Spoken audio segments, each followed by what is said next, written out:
selamat pagi semuanya. Apa kabar nih kalian? Tentunya dalam keadaan yang sehat ya kan? Oke, dalam pertemuan kali ini kita akan membahas mengenai gangguan ekspresi verbal dalam materi perkuliahan psikolinguistik.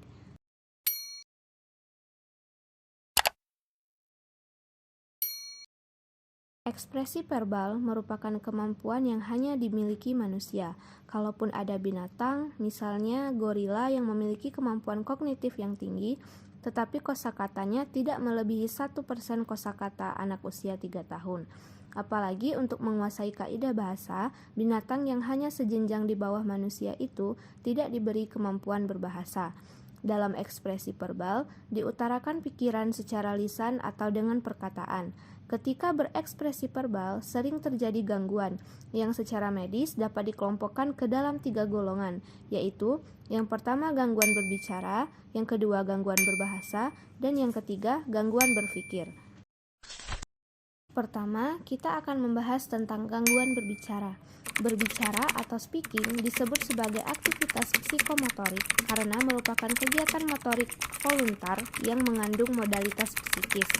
Oleh karena itu, gangguan berbicara dapat berupa yang pertama yaitu gangguan organik yang merupakan gangguan teknis atau mekanisme berbicara, dan yang kedua gangguan psikogenik yang merupakan variasi cara berbicara normal sebagai ungkapan dari gangguan mental saja. Kedua gangguan berbicara itu masing-masing ditentukan oleh faktor-faktor tertentu. Apa aja sih faktor-faktornya? Gangguan berbicara organik dapat disebabkan oleh faktor-faktor sebagai berikut. Yang pertama yaitu faktor pulmonal, yang kedua faktor laringal, yang ketiga faktor multifaktorial yang terdiri dari sembrono, propulsif, dan multisme, yang keempat faktor resonansi, dan yang terakhir yaitu faktor lingual. Sedangkan gangguan psikogenik dapat disebabkan oleh faktor-faktor yaitu yang pertama yaitu faktor manja, yang kedua faktor kemayu, yang ketiga faktor gagap, dan yang terakhir yaitu faktor latah. Materi selanjutnya yang akan kita bahas yaitu mengenai gangguan berbahasa. Jadi, untuk mampu berbahasa diperlukan kemampuan pemahaman atau resepsi dan kemampuan produksi atau yang biasa disebut dengan ekspresi. Implikasinya ialah daerah Broca dan Wernicke harus berfungsi penuh. Kerusakan pada kedua daerah tersebut dan sekitarnya akan menghasilkan gangguan berbahasa yang disebut dengan lupa bahasa atau afasia. Broca sendirinya menyebutnya afemia. Afasia dapat dibedakan antara lain yang pertama yaitu afasia motorik atau ekspresif atau afasia Broca, dan yang kedua yaitu afasia sensorik atau reseptif atau yang biasa disebut dengan afasia Wernicke. Kerusakan otak yang dominan yang mengakibatkan afasia motorik dapat terletak pada lapisan permukaan daerah Broca, di lapisan bawah permukaan daerah Broca, atau antara daerah Broca dan daerah Wernicke. Afasia motorik kortikal ialah hilangnya kemampuan untuk mengutarakan isi pikiran dengan menggunakan perkataan. Ia mengerti bahasa lisan dan tulis, tetapi tidak bisa berekspresi verbal, meskipun isyarat masih bisa. Afasia motorik subkortikal ialah penderita tidak bisa mengutarakan isi pikirannya dengan menggunakan perkataan, namun masih bisa dengan cara membeo. Pemaknaan ekspresi verbal dan visual tidak terganggu, bahkan ekspresi visualnya normal. Afasia motorik transkortial ialah afasia yang masih dapat mengutarakan isi pikiran dengan menggunakan perkataan yang singkat dan tepat, namun masih mungkin menggunakan perkataan penggantinya. Misalnya, tidak mampu menyebut nama barang yang dipegangnya, tetapi tahu kegunaannya. Afasia sensorik terjadi akibat lesi kortial di daerah Wernicke pada hemisfer yang dominan. Daerah itu terletak di kawasan asosiatif antara daerah visual, sensorik, motorik, dan pendengaran.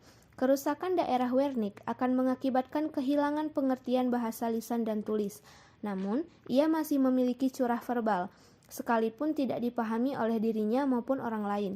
Curah verbalnya merupakan neologisme, yakni bahasa baru, yang tidak dimengerti oleh siapapun.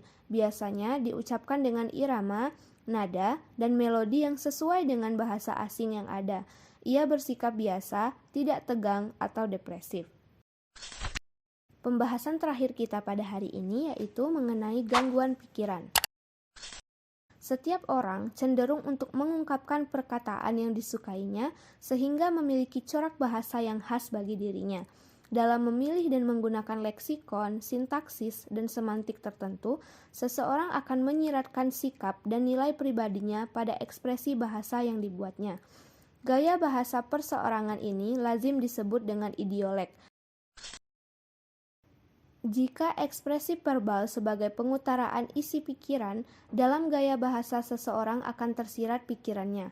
Konsekuensinya ialah gangguan ekspresi verbal disebabkan gangguan pikiran. Gangguan ekspresi verbal akibat gangguan pikiran dapat disebut gaya bahasa abnormal. Ada beberapa jenis gangguan ekspresi verbal akibat pikiran, yaitu yang pertama yaitu gaya bahasa pikun, yang kedua gaya bahasa skizofrenik, yang ketiga gaya bahasa depresif, dan yang terakhir yaitu gaya bahasa maniakal. Mari kita bahas satu persatu. Yang pertama yaitu mengenai gaya bahasa pikun atau demensia. Orang pikun biasanya memperlihatkan banyak gangguan seperti agnosia atau tak sanggup mengenal benda dan artinya, afrasia yaitu tidak mampu bercakap dan menulis secara berkesinambungan, amnesia atau hilang ingatan masa lalu, perubahan kepribadian, perubahan perilaku, dan kemunduran dalam berbagai fungsi intelektual. Berbagai gangguan itu mengakibatkan kurangnya daya pikir sehingga ekspresi verbalnya banyak gangguan seperti sukar dalam diksi yang tepat, kalimat sering diulang-ulang, dan lupa akan banyak kata.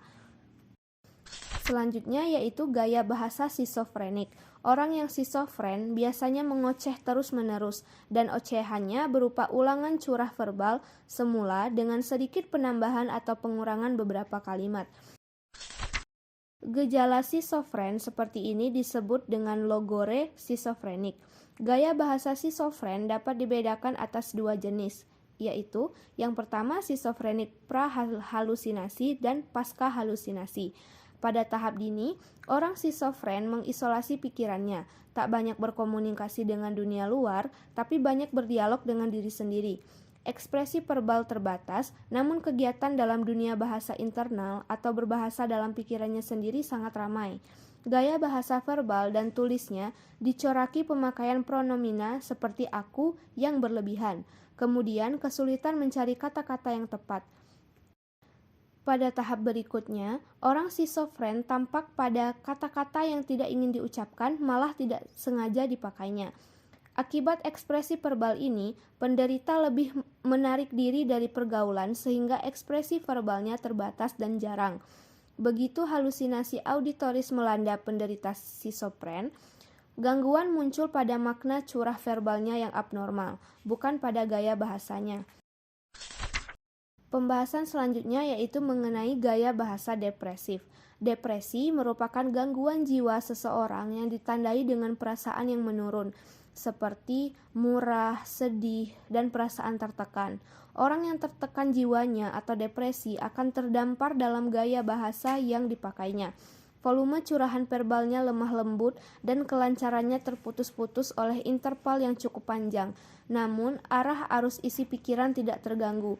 Kelancaran curah verbal terbatas oleh tarikan nafas dalam serta pelepasan nafas keluar yang panjang untuk melapangkan kesumpekannya.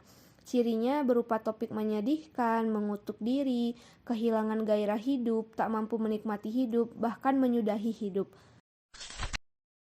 Untuk pembahasan terakhir yaitu mengenai gaya bahasa maniakal. Kata maniak bermakna orang yang tergila-gila akan sesuatu atau orang yang amat sangat menyukai sesuatu. Orang yang maniak memiliki arus pikiran yang cepat sekali dan tidak ada hentinya. Perhatiannya mudah teralihkan, arah pembicaraannya pun mudah berubah. Meskipun begitu, ingatan dan inteleknya tidak terganggu sehingga susunan bahasanya tetap normal. Baiklah, sekian saja materi mengenai gangguan ekspresi verbal. Kesimpulannya, gangguan ekspresi verbal terdiri dari gangguan berbicara, berbahasa, dan gangguan pikiran yang masing-masingnya memiliki ciri tersendiri. Selanjutnya, saya ucapkan terima kasih kepada rekan-rekan yang sudah klik video ini dan menyaksikannya hingga selesai. Saya akhiri, wassalamualaikum warahmatullahi wabarakatuh, dan sampai jumpa semuanya.